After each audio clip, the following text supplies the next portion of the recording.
अस्सलाम वालेकुम students, lecture number 4 के पार्ट 2 को हम स्टार्ट करने जा रहे हैं। तो मैं आपको ये उसमें बता रहा था कि इन दोनों सीरीज़ का आपस में कंपैरिजन या इनको आपस में ऐड वगैरह कुछ भी तब किया जा सकता है जब दो बातें हमारी सेटिस्फाई हों। एक तो ये है कि जब सीरीज़ को खोलें तो पहली जो पावर x की बने वो, और यहाँ पे पहली जो खोलने के बाद x की पावर बने वो पावर सेम हो, राइट।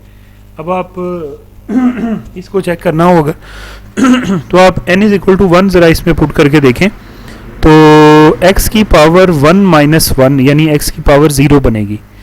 अब इधर आए ज़रा n is equal to 0 put करें तो x की पावर 0 बनेगी। सो एक बात तो श्योर हो गई कि दोनों सीरीज़ में x की पावर जो फर्स्ट टर्म में होगी वो सेम होगी, तो सारा दूसरी में भी सेम होगी, तीसरी में भी सेम होगी, एंड सो ऑन।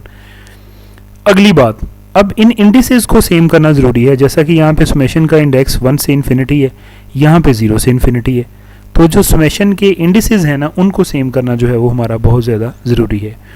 वो मैंने तरीका आपको बताया था कि जो x की पावर होती है वो आपने ले लेना होता है k। Take k is equal to n minus 1 in the first series and at the same time यहाँ पे x की पावर n है तो take k is equal to n in the second series on the right hand side. So ये k तो दोनों ले लिए हमने, दोनों, इसके लिए भी k ले लिया, इसके लिए भी k ले लिया।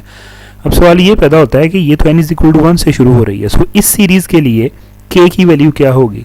For n is equal to 1 in k is equal to n minus 1 we get, जब इसमें 1 माइनस 1 पुट करेंगे ना तो ये 0, k 0 आ जाएगा, और सेकंड में k को n लिया हुआ है तो n 0 रखने से k भी 0 आ जाएगा। सो k 0 से स्टार्ट हो रहा है दोनों में। अब तो अब आप इसमें पुट कर देंगे, और यहाँ पे n की जगह पे क्या पुट करेंगे, यहाँ से n की कीमत निकालें तो उधर -1 जाके +1 यानी k +1 बन जाएगा। तो ये आपकी सूरत हाल बच्चों बन जाएगी। Summation k is equal to 0 to infinity k +1 ck +1 x raise to the power k is equal to -2 summation k is equal to 0 to infinity ck x raise to the power k। अब आप देखें ज़रा कि यहाँ पे भी x की power k है, यहाँ पे भी x की पावर k है, तो x की पावर k का जो कोएफिशिएंट है इधर और इधर वो आपस में दोनों बराबर होंगे। Equating the coefficients of like terms we have the recursion formula. तो यहाँ पे क्या है, k +1 ck +1 left hand side पे, और इधर x की पावर k का क्या कोएफिशिएंट है, एक ये -2 है, एक ये ck है।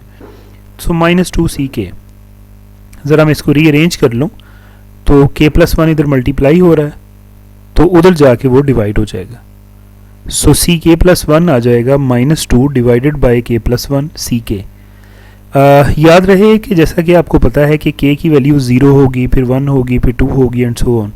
आप इसको 3 इक्वेशन जो है वो कह देंगे।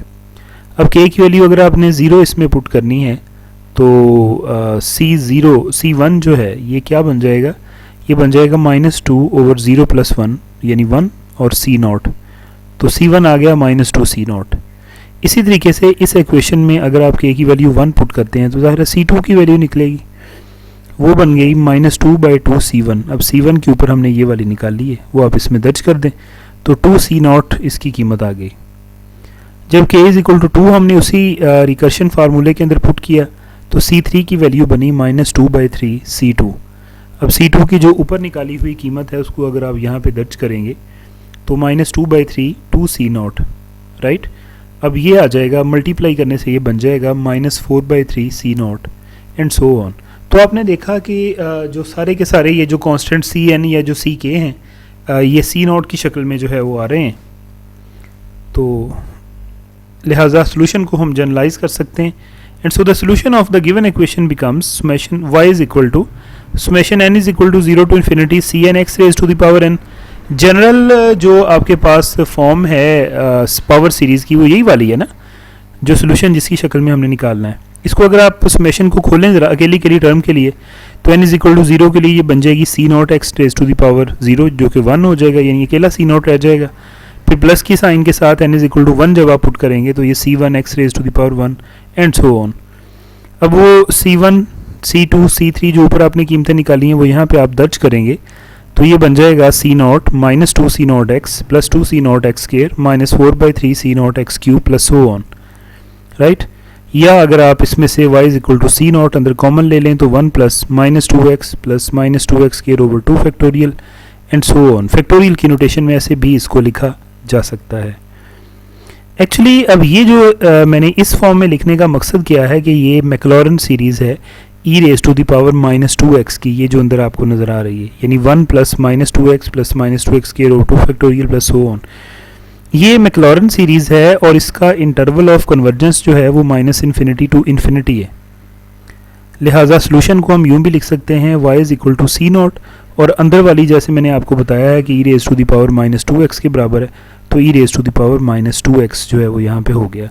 सवाल ये कि अगर आप कंफ्यूज हैं कि ये जो 1 प्लस -2x प्लस -2x के over 2 factorial plus -2x cube over 3 factorial plus so on, अगर आप परेशान हैं कि ये कैसे e raise to the power -2x बन गया, तो उसके लिए मैं आपको लेक्चर नंबर 2 जो है वो ये वाला दिखाता हूँ।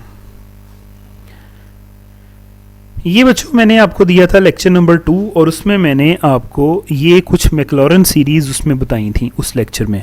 ई raise to the power x की मैक्लॉरन सीरीज़ अगर आप ज़रा देखो तो वो है 1 plus x over 1 factorial plus x square over 2 factorial plus x cube over 3 factorial plus so on. तो अगर इसको लिखा जाए इस तरीके से तो आप ऐसे इसको समेशन की फॉर्म में भी लिख सकते हैं। -∞ टू इन्फिनिटी जो है वो इसका इंटरवल ऑफ कन्वर्जेंस है। अगर आप यहाँ पे हर x की जगह पे -2x रखो तो e raise to the power -2x, और ये बन जाएगा 1 plus -2x over 1 factorial plus -2x square over 2 factorial plus -2x cube over 3 factorial plus so on. तो ये किसकी सीरीज़ बन जाएगी? ये वाली बन जाएगी। ये जो e raise to the power -2x है ना, 1 plus -2x plus -2x square over 2 factorial plus so on, तो ये वो वाली बन जाएगी। यानी e raise to the power x वाली जो मैक्लॉरन सीरीज़ है, सिंपली अगर आप उसमें x को रिप्लेस करें -2x के साथ, तो ये जो हमारी अंदर सीरीज़ बन रही है ये वाली पावर सीरीज़ बन जाएगी, और इसका इंटरवल ऑफ कन्वर्जेंस जो है वो -∞ से इन्फिनिटी है, जैसा कि एक्सपोनेंशियल फंक्शंस का मैंने आपको बताया भी था। तो ये लिहाजा सोल्यूशन हमारा अगर कॉम्पैक्ट फॉर्म में लिखें तो ये y is equal to c0 e raise to the power -2x की फॉर्म में आ जाएगा। हाउएवर यहाँ तक भी आपका ठीक है। तो ये कुछ एग्जांपल्स हमने की हैं जिसमें हमने देखा कि पावर सीरीज़ मेथड को इस्तेमाल करते हुए first order linear ordinary differential equation को कैसे सॉल्व किया जा सकता है। नेक्स्ट इंशाल्लाह कुछ हम अब एक्सरसाइज करेंगे, 10.9 है आई थिंक, तो वो इंशाल्लाह मैं आपको फिर वहाँ पे क्वेश्चंस जो है उनके सॉल्यूशंस की तरफ अब लेके जाऊँगा। चूँकि आपकी काफ़ी प्रैक्टिस हो गई है, पावर सीरीज़ के बारे में भी आप जान गए हैं, उसको आपने समेशन का इंडेक्स कैसे सेम करनी है, पावर कैसे सेम करनी है वो भी आप जान गए हैं, और पावर सीरीज़ की जनरल फॉर्म को लेके और first order ordinary linear differential equations को कैसे सॉल्व करना है वो भी आपको तरीका आ गया है। तो इंशाल्लाह अब हम इस पोजीशन में हैं कि हम अब एक्सरसाइज को स्टार्ट कर सकें। अब काफ़ी कंक्रीट कॉन्सेप्ट्स आपके बन चुके हैं। मैं ये आपके कॉन्सेप्ट्स ही बनाना चाह रहा था, वरना अदरवाइज़ मैं आपको डायरेक्ट एक्सरसाइज पे भी लेके जा सकता था, लेकिन अच्छी अंडरस्टैंडिंग के लिए और प्रॉपर चीज़ के आने के लिए थ्योरी ज़रूरी होती है। सो थ्योरी और एग्जांपल्स मैंने आपको करवा के आपके आइडियाज़ डेवलप कर दिए हैं कि पावर सीरीज़ क्या होती है, कैसे उसको इस्तेमाल किया जा सकता है। अब इंशाल्लाह हम इस पोजीशन में हैं कि अब हम मूव कर सकते हैं अपने नेक्स्ट एक्सरसाइज की तरफ।